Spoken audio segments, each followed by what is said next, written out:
कह दिया क्या? अब जन को माखे भटमानी सिर ध्वज कह रहे हैं, मैं जान गया ये वीर विहीन मही मैं जानी। महाराज जनक आप कह रहे हैं कि ये वीर भोग्या वसुंधरा, ये जननी जो वीरों को जन्म देती है, यहाँ उस सिंहरी मैया ने सियार कैसे जन्म दे दिया?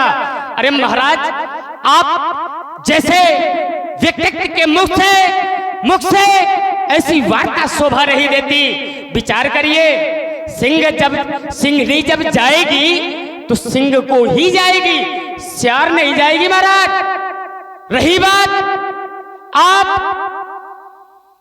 का प्रण क्या वीरों के लिए था? नहीं था। आपका प्रण नेपालों के लिए था, आपका प्रण राजाओं के लिए था, आपका प्रण महिपालों के लिए था। बोले बंदी वचन बर सुनऊ सकल महिपाल। क्या जरूरी है वीर महिपाल ही हो ना?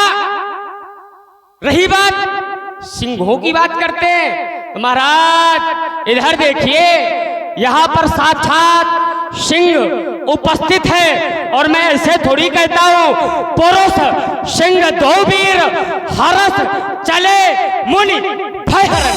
अरे हम वो सिंह हैं जो संतों के, मुनियों के, ब्राह्मणों के भय को दूर करते हैं, और आप ऐसे सिंहों के उपस्थित होते हुए भी इस प्रकार की वार्ता।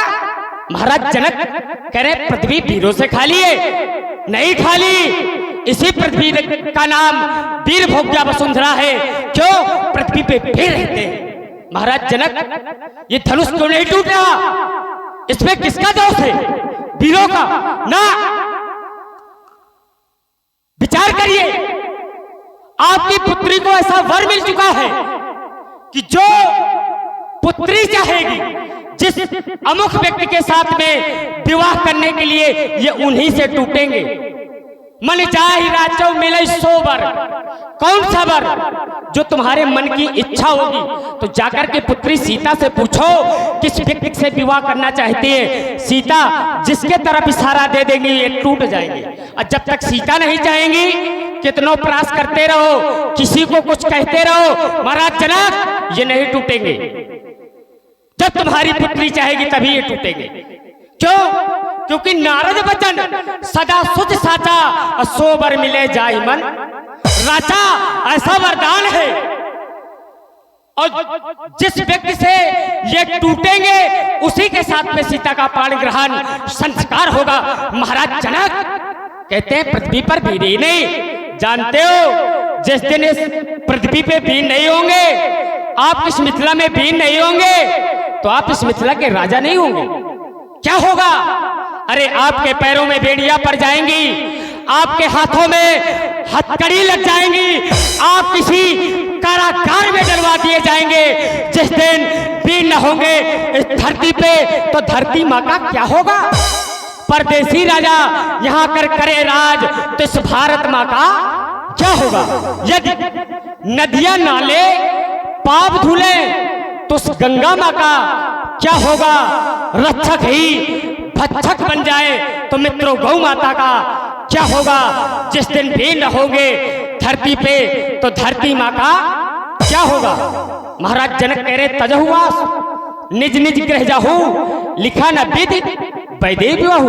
अरे महाराज जनक कहे जो पैन है तुमने जिगर को तीर बैठे हैं, एक कलेजा चीर बैठे हैं। रही जानकी कुंवारी क्या दुख नहीं मुझे इसका, लेकिन मेरे सामने श्री रघुवीर बैठे हैं। अगर आज होते न रघुवीर यहाँ, तो तलवारें चल जाती। देखो हजारों वीर हाथ में लिए शमशीर बैठे हैं। रघुवंशियों में का कोई एक भी अंश यदि किसी समाज या सभा में उपस्थित हो, वहां इस प्रकार की वार्ता। और यहाँ तो रघुवंश मणि श्री राम जी बैठे हैं, इनके उपस्थिति में आप इस प्रकार की वार्ता करेंगे। जो अयोध्या से लगा करके आप इस मिथिला तक वीरत्व का परिचय देते चले आए हैं। महाराज जनक अरे रघुवंशल मां जाको होई कई समाज अस कहे न कोई कस कही जनक जस अंचित बानी विद्वान रकुल मन जानू। भैया सुनहु नाथ पंकज भानु कहाँ स्वभाव न कछ अमनु नाथ जो तुम्हार अनुशासन पाऊं कंदुकियो ब्रह्मांड उठाओ काचे घट जिमीदारो फोरी सकहु मेल मूलक छिड़तोरी थप प्रताप महिमा भगवाना कौ बापरो पिनाक पुराना अरे नाथ जान अस आयस हो तो कौतुक करो पिलो को सो आप मुझे आदेशित करें। मैं इस मिथिला में एक कौतुक करना चाहता हूँ। उस कौतुक को सभी देखेंगे क्योंकि भगवान कमल लाल जिम चाप चढ़ाऊ जोजन ठाक प्रमाण ले धाऊ। अरे हम सच्चे योद्धा सच्चे ठाकुर अपमान नहीं सह सकते हैं। जिनको सुनने की चाह नहीं वो चुप कैसे रह सकते हैं। हम रघुवंशी वीरों के होते ऐसे भी कोई बोलता है जैसे अफसोस भरे भाषण इस मिथिला के महाराज का है। रघुवीर राम जी के होते अनुचित बाड़ी कह डाली है। इनके शब्द लक्ष्मण के हृदय में चुप रहे। ये पृथ्वी वीरों से खाली है। सुनो राम रघुवंश मणि रघुनंदन रघुवीर इनके अपमानित बचनों ने इस छत्री को किया दे। भैया अब मान त्याग कर कहता हूँ आदेश आपका पाँव में की सारा ब्रह्मांड उठा लाऊं मैं कच्चे घड़े सवार से क्षण भर में खोज डालूं। गाजल मूली की नाई चुटकी में तार डालूं। जल को थल थल को जल तारों को सुरमे की तरह पीस डालूं। यह पृथ्वी सभी पहाड़ों को फिर ये पुराना धनुष खिसा पिटा अरे तिनके सा केस गिनती में सैकड़ों कोसों तक लेकर के दौड़ जाऊं। इतना तो मेरी उंगली में तोड़ो छत्रक दंड तो प्रताप बल्लाद जो न करो प्रपस्पात कन न धरो।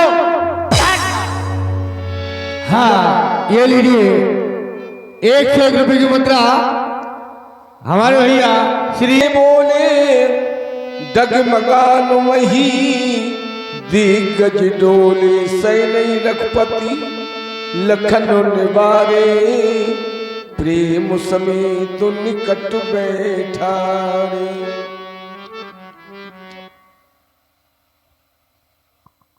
कुमार लक्ष्मण शांत हो जाओ शांत हो जाओ।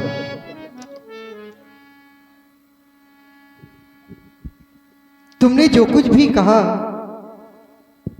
इसमें कोई संदेह नहीं है तुम कर सकते हो।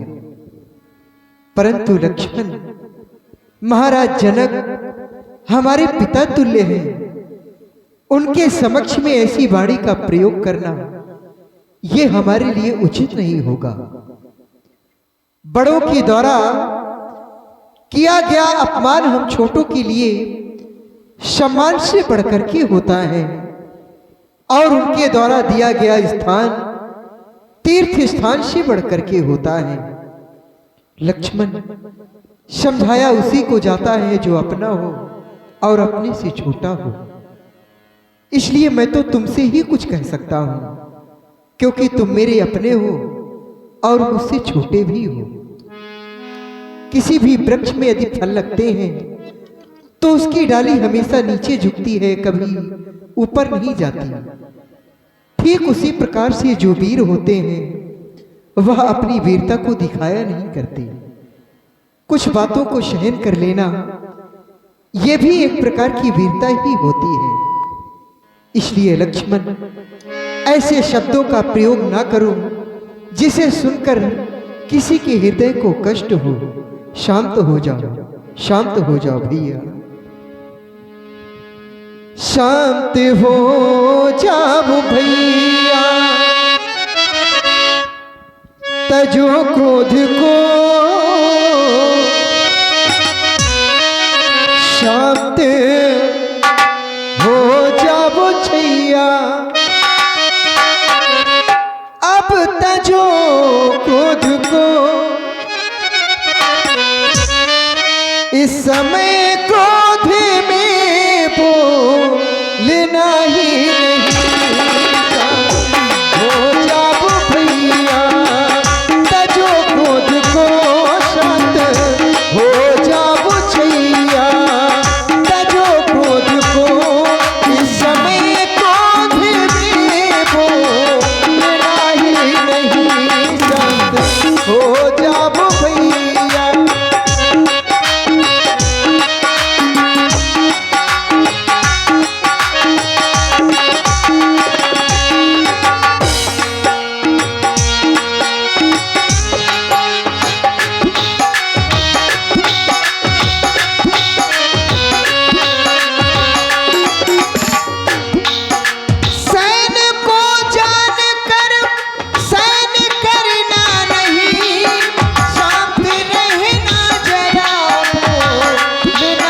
गुरुजन पिता तुल्य मिथिलेश है बैठे, गुरुजन पिता तुल्य मिथिलेश है सामने, इनके मुख को लेना ही नहीं, शांत हो जाओ भैया।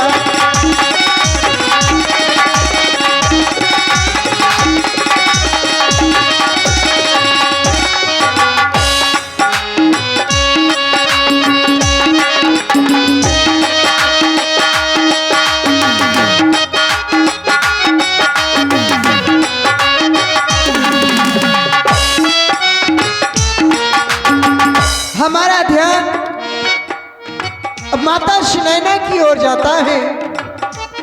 उनके मुखार बिंदु की ओर जब मेरा ध्यान गया, देख रहा हूं उनके नेत्रों से अश्रु प्रवाहित हो रहे हैं, किसी के वचनों को सुन नहीं रही हैं वो। इसलिए लक्ष्मण, मां सुनैना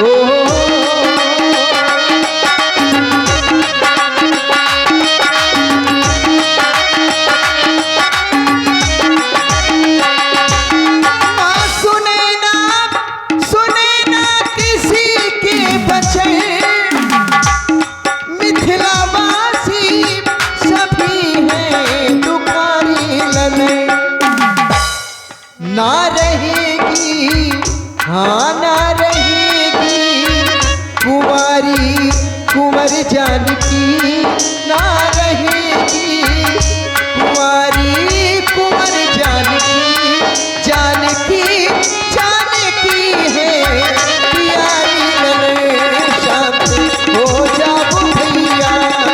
तजो क्रोध को इस समय क्रोध में बोलना ही नहीं, इस समय क्रोध में बोलना ही नहीं, इस समय क्रोध में बोलना ही।